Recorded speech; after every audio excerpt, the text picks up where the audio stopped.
Derek kobongan badok siji oma kos-kosan nang Kediri Selasa sore wingi. Asale geni dibedhek teko setrum sing kongslet. Papat montor kloneng sing didukno kasil mateni geni dadi gak sampe merantak nang bangunan liyane.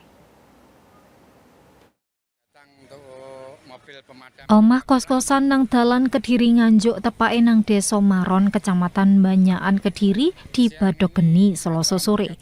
Kedadian iku nggarakno arek sing ngekos mbarek warga padha sepaneng. Geni sing mulai mublak-mublak iki akhire isok dipateni sadurunge merantak nang bangunan liyane sakmarine papat montor kloneng teko kutha ambek Kabupaten Kediri mudhun nang panggon kedadian. Kanit Binmas Polsek Banyakan Ibtu Ahli njlentrekno kobongan iku dierui ambek salah siji arek sing ngekos sing ape mule jam 2 awan.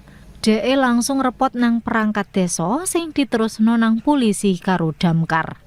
Gak ono korban nyawa nang kobongan iki sauntara Sunyata sing duwe kos-kosan dibedhek torok puluhan yuta repis.